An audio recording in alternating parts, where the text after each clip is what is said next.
At 16, Maurice Meade from Tipperary had worked for 4 years as a farm labourer. He was paid once a year and his wages were given to his father. All Maurice saw for his labour was a suit of new clothes. At 16, Maurice Meade ran away to join the army, but because he was underage, it took him 3 attempts, but third time lucky, and somewhere between late 1911 and early 1912, Maurice Meade joined the 2nd Battalion of the Royal Irish Regiment in Clonmel. At the opposite end of the social scale was James Arnold Smithwick from Kilkenny. His father was a member of Parliament for Kilkenny, and by 1914, James Arnold Smithwick was a captain in the 4th Battalion of the Royal Irish Regiment. Second Lieutenant Alan James Ramsay Anderson, aged 21, came from Dublin. His father was involved in the Irish Cooperative, and he wrote the history of the cooperative movement titled With Horace Plunkett in Ireland. In it, he recounts about his son Alan. He says, "Late in the summer of 1914, the whole world was stunned by the declaration of war, a war which had completely changed the face of our poor earth and has swept away forever most of those things which we prize highly. Just at first, almost everybody thought it could only last a short time, but as weeks passed, as months passed, as years passed, the horrors and the vast shambles continued unabated and even intensified. My third son, Alan, had just gone down from Oxford, a boy of fine promise, full of love of his country and enthusiasm for the cooperative movement, which was to him a religion. He had been appointed to the committee to assist in my work. He had won the heart and confidence of Horace Plunkett in a way which I utterly failed to do. Time and again our leader would appeal to him. What do you say, Alan? I felt no sort of envy but rather pride. He had been an officer training corps at Oxford and had learned much military lore. He was offered a commission in the Royal Irish Regiment. He asked me if he might have 48 hours to consider. At the end of 24, he came to me and said simply, I have decided to go. It's my duty. I saw him off in charge of a draft of 170 reservists, their destination, San Lizia. The Royal Irish Regiment is one of 8 indigenous Irish infantry regiments in the British Army. The Royal Irish Regiment was based in Clonmel, and their nickname was the Old Nemours, after the city of Namur in Belgium, where they first fought. They recruited men from Tipperary, Waterford, and Kilkenny and Wexford, EC. The other regiments included the Royal Munster Fusiliers. Their nicknames were the Munsters or the Dirty Shirts, and they recruited men from Cork, Kerry, Limerick, and Clare, the Regiment. The Dublin Fusiliers, or the Dubs, or the Blue Caps, and they recruited men from Dublin, Kildare, and Meath. The Leinster Regiment, who play rugby, nicknamed the Leinsters, are the 4010s, and they recruited men from the remainder of the province of Leinster. The Connacht Rangers were known as the Devil's Own, and they recruited men from Connacht, which is the west part of Ireland, Sligo, Mayo, Leitrim, Roscommon, and Galway. The Inniskillen Fusiliers, or the Skins, recruited men from Northern Ireland, from Donegal, Derry, Tyrone, and Fermanagh. The Royal Irish Rifles, or the Rifles, recruited men from Antrim and Down, while the Royal Irish Fusiliers, or the Fáws, Fá Ballach, recruited men from Cavan, Monaghan, and Armagh. The Irish Guards, or the Mix, they recruited Irish men who lived in Britain at the time, so they did. There were a set of the Irish cavalry regiments were the 4th Royal Irish Dragoons, the 5th Royal Irish Lancers, the 6th Inniskillen Dragoons, the 8th King's Royal Irish Hussars, the South Irish Horse, the North Irish Horse, and there were actually Irish regiments in the British Army, the London Irish Rifles, the Liverpool Irish Regiment, and the Tyneside Irish, also known as the 25th, 6th, 7th Northumberland Fusiliers. Right. In August 1914, the 2nd Battalion of the Royal Irish Regiment became part of the British Expeditionary Force. They were part of the 1st Army, 2nd Corps, 3rd Division, 8th Brigade. and we'll take a quick look at the breakdown. The 2nd Battalion of the Royal Irish Regiment arrived in France on the 15th of August 1914, landing at Boulogne, and hence they were taken by train to Aulnois, which is about 20 miles from the Belgian border. They marched about 3 miles to Tenir, where they remained from the 16th to the 20th of August. The Royal Irish Regiment engaged with the Germans at Mons on Sunday the 23rd of August before midday, where they suffered heavy losses, and they would suffer heavy losses again a few days later at Le Cateau. By late August 1914, the German army were before Paris, but the Schiefelin plan was falling apart. The Second Army under von Bülow was slowing down and forced a gap to his right flank with von Kluck's First Army. Von Kluck had moved too far south towards Paris, and thus the Germans had a serious problem. Their right flank was exposed and in danger of encircled. The French General Joffre saw the opportunity and slammed the Paris garrison into von Kluck's exposed flank, and thus brought the German army to a grinding halt at the Battle of the Marne. And thus the race to the sea began. The Germans headed north in an attempt to take as many French and Belgian ports as possible. The French, the Belgians and the British headed north to prevent them from capturing these ports. The British Army had set up headquarters at Saint-Omer, and they moved out of here on the 12th of October 1914 for what would later be called the First Battle of Ypres. The Second Corps under General Smith-Dorrien found themselves between the French cities of Lille and Lens. The German Sixth Army under Crown Prince Ruprecht von Bayern started its general offensive in French Flanders on both sides of the Canal de Bassée. It was part of a wider plan of General von Falkenhayn, who wanted to make a breakthrough into Flanders and reach the French seaports of Boulogne and Calais. 3 German corps were committed to the La Bassée Armentare front. It is important to explain that the fighting at this early stage of the Great War resembled a Napoleonic war, a war of movement, more than what we commonly think of 2 lines of opposing trenches filled with men standing shoulder to shoulder from the Belgian coast to the Swiss Alps. At this stage, the war moved along roads, holding and fighting for intersections, bridges, railheads, canals, river crossings. The Irish are going to fight a fluid battle at La Pili. On the 14th of October, Major General Hubert Hamilton, commander of the 3rd Division, came to inspect the Royal Irish Regiment. During his visit, the regiment came under artillery fire and Major General Hamilton was killed, and the commanding officer of the Royal Irish Regiment, Major St. Ledger, was wounded, and thus Major Edward Henry Daniel becomes commanding officer of the 2nd Battalion Royal Irish Regiment. Major Edward Henry Edwin Daniel, DSO, was born in Blandford Forum in Dorset in England in 1869. He served and saw action in Afghanistan 1897 to 1898, South Africa 1900 to 1902, and North China 1903 to 1907. By 1914, he was one of 4 majors in the 2nd Battalion of the Royal Irish Regiment. The following day, the 15th of October 1914, a draft of 6 officers and 353 men, including Captain Smiddick, arrived to bring the Royal Irish Regiment back close to full strength for the first time since Le Cateau.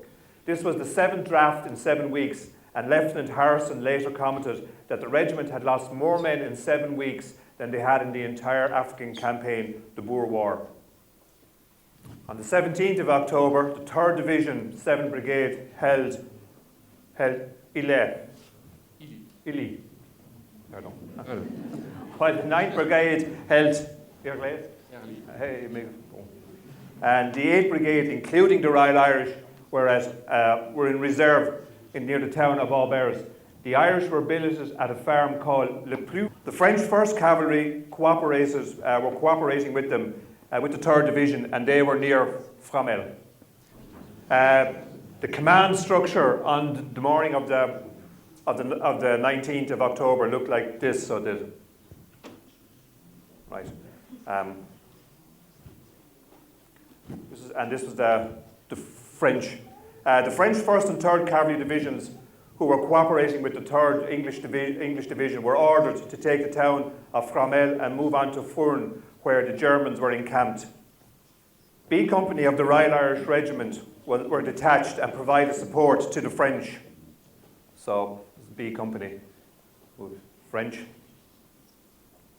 At noon, B Company moved from La Plus to take La Pili. From La Pili, the Irish would fire on the German positions at Furnes and thus provide both cover for the French attacking Furnes and a distraction to the Germans defending Furnes. However, on reaching L'Ariège, B Company came under rifle and artillery fire from the German-occupied La Pili. Unable to advance or bring effective fire on Furnes, B Company entrenched themselves in front of L'Ariège, facing La Pili. C Company from the Royal Irish Regiment under Captain French was sent to support B Company, and upon arrival, C Company entrenched themselves facing Furnes. In the meantime, the French attack on Furnes failed, but the French held Fromelles. A dangerous gap now existed between B Company and C Company. And the two remaining Irish companies, A and D Company, were sent to close the gap. At 1700 hours, B Company came under attack from the Germans, but managed to hold their positions. By midnight, A and D Companies reached L'Ariège. Throughout the night, the whole battalion entrenched and fortified their positions, while the 4th Battalion, the Royal Fusiliers, extended their lines to fill the gap between Herlies and L'Ariège. While the gap was being filled, on the Irish right, the gap on the left with the French was widening as the French withdrew from Fromelles. It would seem that nobody, including the Germans, saw the large gap. On the 19th of October, the 2nd Battalion of the Royal Irish Regiment was ordered to attack La Pili and to take La Pili, while at the same time the French would attack Furnes. The attack was to take place at 1400 hours. 2 machine guns and the 15th Hussars, one section of the Royal Field Artillery, were placed at Major Daniel's disposal to enable the attack. The artillery opened fire on La Pili at 1400 hours and kept up shelling until 1500 hours. Major Daniels directed fire from behind haystacks outside L'Ariège. However, the shells landed to the left of the target and La Pili was shelled for only 10 minutes. At 1500 hours, B Company under Captain Furnell led the attack on La Pili. The battalion attacked in lines of half companies, with Company B and A in the firing line, Company C in support, and D Company in reserve. In the meantime, A and B companies came under sustained rifle fire, coming through an opening in the forest to the northeast of La Pili. The German artillery opened fire and quickly found a range. B Company reached La Pili, but suffered heavily. As B Company were fighting hand to hand in La Pili, A Company passed through a wood and they were heading towards Bois-Lasson, Furnes, but were forced to retreat after coming under friendly fire. Colour Sergeant Cooper from Wexford, Timon in Wexford to be precise, from Wexford, describes charging the Germans at La Pili. The Irish fixed bayonets and charged. The Germans fled, giving no resistance. The Irish believed the village was secured, unfixed bayonets, only to find the Germans counterattacked. Cooper describes chasing Germans around the streets. While Cooper is contemptuous of the German infantryman, he is very respectful of the German artillery. After 3 bayonet encounters, the Irish successfully took control of the village. At 1600 hours, a draft of 63 men, 2 officers, including Anderson, arrived to reinforce the Royal Irish Regiment. They were attached to D Company as D Company moved off. By 1800 hours, the Irish had taken La Pili. The Irish had taken La Pili, but may not have been in full control of the Furnes end of the village. By dusk, all 4 companies held a line running through La Pili in the following order: left to right, D, C, B, A, with the flanks thrown back. D, C, B, A, with the flanks thrown back on both sides. 2 supply wagons travelled from Aubers to the barricades at Herlies. Lieutenant Lang, with the machine gun crew, took all the rations they could to the front, but the Germans identified the wagons and called in artillery fire, which forced the supply wagons to retreat. While the Irish were advancing on La Pili, the 4th Middlesex Regiment moved from Aubers to the trenches at Herlies, these trenches that the Irish had dug the night before. When it became clear that the French had not taken Furnes, Major Daniels realised the precariousness of his position and sent a message to brigade headquarters requesting the Royal Fusiliers to advance their left to join the Irish right. Major Daniels then sent his adjutant, Lieutenant Harrison, back to Herlies to request Colonel Hull and the 4th Middlesex Regiment to close the gap between the Irish and the French. Hull considered it impossible. Harrison impressed upon Hull the desperate position of the Irish, and the best Hull could offer was for the Irish to hold out till daybreak. Then he would see what he could do. In fairness to Hull and the 4th Middlesex, they had been decimated in the 2 days prior. Major Daniel was satisfied that this was all that could be done, but could not understand why the Royal Fusiliers would not close the gap between La Pili and Herlies, as it was no greater than the gap they closed the previous night between Herlies and Herlies. Though Harrison's account was taken in 1917, he says no help was sent that night from either the Fusiliers or the Middlesex Regiment, but the diary of the Fusiliers records a platoon under Lieutenant Moxton made an attempt to link up with the Irish at La Pili. The attack on La Pili on the 19th of October 1914 saw around 150 casualties. 2 officers were killed, 2nd Lieutenants Howard and Smythe, both from A Company, while Captain French and Lieutenant Newton King were wounded and evacuated. Captains Furnell and Knox were slightly wounded but remained at their posts. Sergeant Cooper from Wexford was also wounded in the thigh. Cooper describes the bravery of the stretcher bearers. Sergeant Cooper later wrote, "I was wounded in the left thigh, the flesh is all torn away, and I think the wound was caused by a dum-dum bullet. But I tell you of their methods of warfare, they are murder." On the morning of the 20th of October, the Ambulance Corps, whose bravery cannot be too highly spoken of, were out with stretcher bearers gathering in the wounded. When the Ambulance Corps were bringing the wounded across the places we had traversed the previous day, the Germans shelled them with fire from the Maxim guns. They fired across the stretcher bearers, but fortunately they escaped. But that is no thanks to the Germans, but our good luck and their very bad marksmanship. We got back safely to an impoverished hospital in the village of Herlies. Whether the Germans knew it was a hospital or not, I don't know, but they shelled us in it. And here again the Middlesex suffered severely. The house was burnt, and the bravery and sacrifice of the Royal Army Medical Corps alone got us out. I got behind a haystack, but the Royal Army Medical Corps got us all back to hospital base as quickly as they could. As night closed in, it began to rain, and the Irish started to entrench. The Royal Engineers placed barbed wire 20 yards in front of A Company. The Machine Gun Corps repositioned themselves in the loft of a house that would become the battalion headquarters.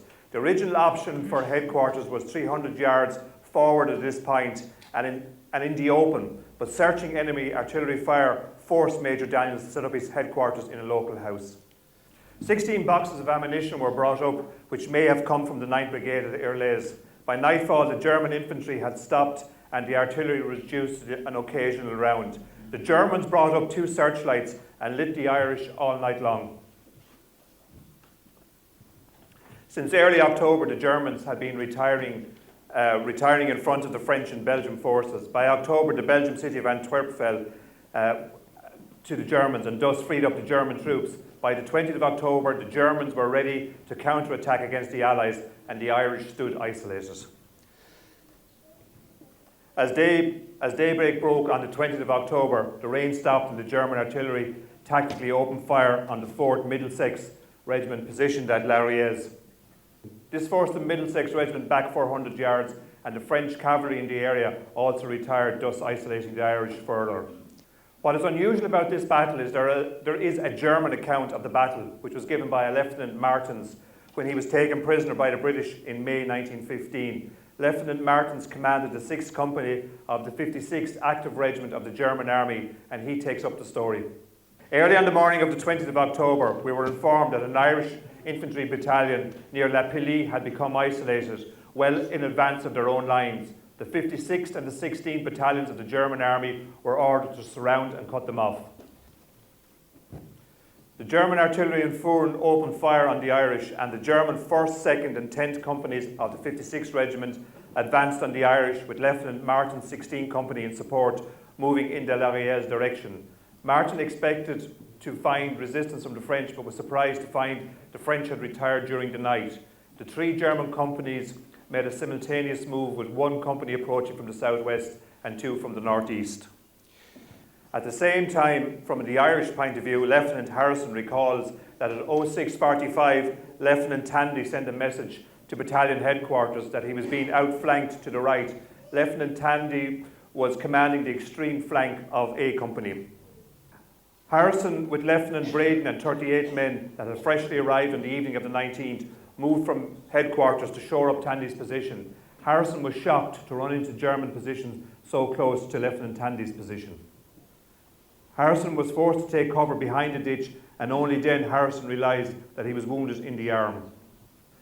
By 7:30, the German attack had been repulsed and the firing slackened, but that was short-lived. The firing reopened to the right of the Irish lines. This was the simultaneous attack that Lieutenant Martin spoke about.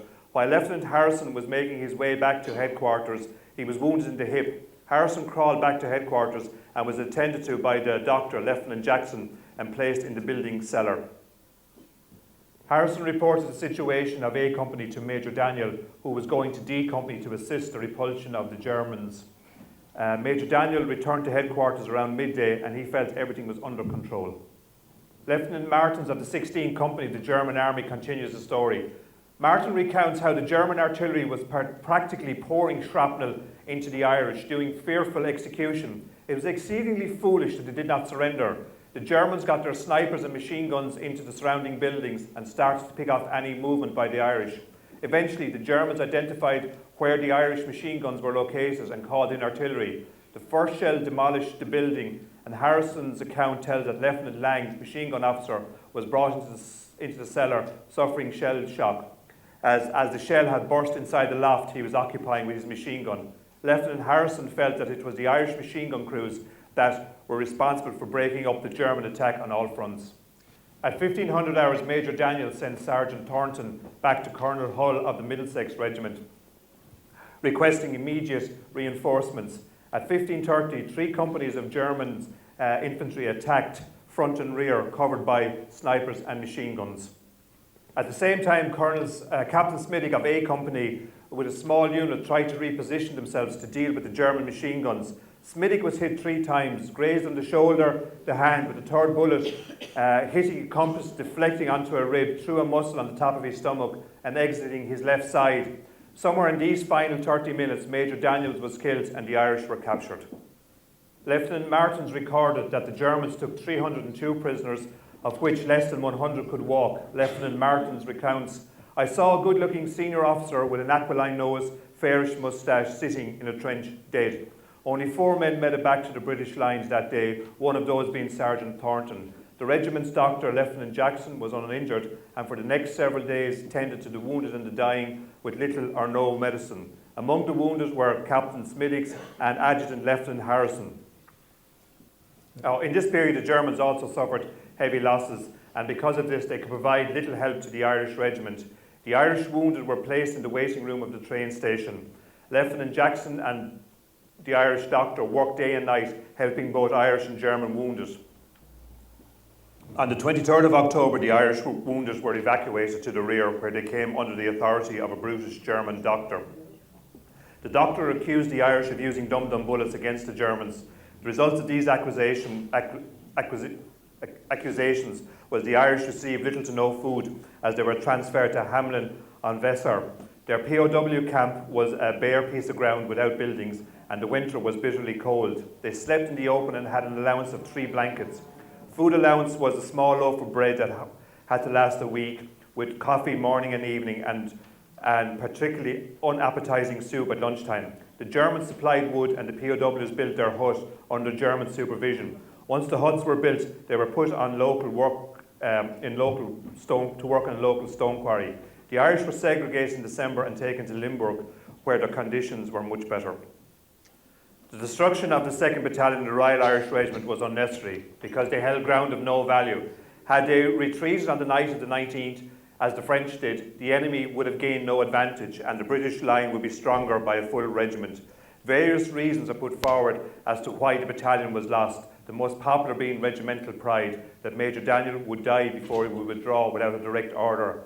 I believe the roots of the destruction lie at the beginning of the war, as early as Mons. If we look at the command structure at the outbreak of the war, this is the command structure from division down through brigade, regiment and onto company. Now we remove those who were killed, wounded or taken prisoner of war, and we're left with General Mackenzie of the 8th Brigade and Major Daniels, company commander of the 2nd Battalion Royal Irish. Now look at the command structure the day before La Pillée, and we see General Mackenzie is officer commanding 3rd Division, it's his first week on the job. Major Daniels is officer commanding the 2nd Battalion Royal Irish, and the companies are commanded by captains. I believe Major Daniel did not understand his role. He still managed the unit as a fighting unit, not looking how it fitted in as part of the 8th Brigade and what was best for the brigade and the army. He had no other higher ranking officers to confide in or to talk strategy out, and thus was caught with holding his position instead of an orderly retreat. Meanwhile, General Mackenzie fails to understand the position of the Royal Irish. He fails to issue a command to retire. And when the commander of 2nd Corps, General Smith-Dorrien, learns what has happened, he immediately issues a command for the Irish to withdraw, but it's too late. A week later, General Mackenzie is invalided home. In other words, he's sacked. Maurice Meade was taken prisoner of war. He joins the Caseman Regiment and fights with the Germans in Egypt. He came back to Ireland, and after the war, he was taken prisoner, but he escaped by bribing the guards. He joined the IRA and fought in the Irish War of Independence and the Irish Civil War. He spent the rest of his life as a junior officer in the newly formed Irish Army. He lived to be an old man, so he did. Captain Smiddick. Captain Smiddick was involved in the first POW exchange when 10 British prisoners were exchanged for 95 German POWs. He returned to London to hospital, but died of his wounds in November 1915. He's buried in Foulkstown Cemetery in Kilkenny. That's the one beside the rugby club in Kilkenny, so it is. And he's very near the door, so he is. That's the... Second Lieutenant Anderson. Remember, his father wrote the book, and his father continued. He was offered a commission in the Royal Irish Regiment. He asked me if he might have 48 hours to consider. At the end of 24, he said to me, he simply said, "I have decided to go. It is my duty." I saw him off in charge of a draft of 170 reservists, their destination Saint-Nazaire. On the transport was an equally large, rather turbulent draft of Royal Irish Rifles, and the last I saw of Alan was a glimpse of him standing watchfully midships to prevent any collision between north and south. And so he passed forever out of my life, out of the fine future I finally hoped that lay ahead. He reached the fighting line at La Pillée near Lille on October the 19th, 1914, and joined his battalion there entrenched. The Germans had surrounded them in overwhelming numbers, but the gallant Royal Irish held out until their ammunition became exhausted. Only 18 men escaped unscathed after fighting their way back through desperately with nothing but their bayonets. The battalion went into action over 700 strong. 180 prisoners, all wounded, were taken. Not a round of ammunition left. All the rest were killed. Alan fell mercifully with a bullet through his brain and lies in an unknown grave somewhere near La Pillée. I did not hear about his death till December 1914. His letters ceased, but I hoped he had been taken prisoner. I kept on writing, and when my letters were returned, he was reported missing. I began to fear, and so at last the news came from his brother officer, a prisoner in Germany. He had seen him killed, and that was the end. Colour Sergeant Cooper was sent back to Ireland wounded, where he gave a description of the fighting to the Cork Examiner. He returned to France and was killed in May 1915. His name is on the Menin Gate at Ypres. Lieutenant Harrison was made a prisoner of war. He made 4 attempts to escape before he succeeded in 1917. He rejoined the Royal Irish Regiment and became its commanding officer. In 1930, he wrote a book about his escape attempts entitled Within Four Walls. But the story does not end here for the Irish. In 1914, the Irish left Ireland to crowds cheering as they marched off to war to the sounds of marching bands and flag-waving crowds. By the end of the war in 1918, they were being frowned upon and insulted in the streets. What had changed? On Easter Monday 1916, a small group of Irish nationalists took hold of key buildings in Dublin City and proclaimed Ireland to be a free, sovereign state. For the next 2 weeks, fighting between the nationalists and the British Army took place. This became known as the Easter Rising, which ended with the execution of the 16 leaders. Because of their execution, this caused a lot of tension in Ireland, and in January 1919, a group of revolutionaries attacked a police-escorted wagon carrying dynamite to a quarry in Tipperary, and this started the Irish War of Independence. Ireland got its independence in January 1921, but this included the partition of the island, where the northeastern counties remained in the UK. In 1922, civil war broke out in Ireland, which ended in May 1923. The Irish soldiers who fought in the First World War did fight for Irish independence, but many had seen too much death and bloodshed and did not fight. As time passed, the First World War veterans were considered traitors for having fought with the British, and it's only in the last 10 years that we in Ireland have come to terms with the sacrifice made by these brave Irishmen in the First World War. There are two very good modern films about the Irish War of Independence, Michael Collins and The Wind That Shakes the Barley. The victims for the 19th and 20th of October were 170 were killed, 165 were wounded, evacuated wounded. They were brought back to Larriez. 302 were taken prisoner, of which only less than 100 were able to walk. This means that 635, or 77% of the 822 men of the 2nd Battalion of the Royal Irish Regiment were killed, wounded, or taken prisoner. The 179 that were left were actually reserved. Every battalion had a cadre where a number of men were picked and would not go forward in case the battalion was wiped out. About 6 managed to get went back to the fighting lines, and nearly all the men are missing, so they are, and are commemorated on the wall at La Tourette.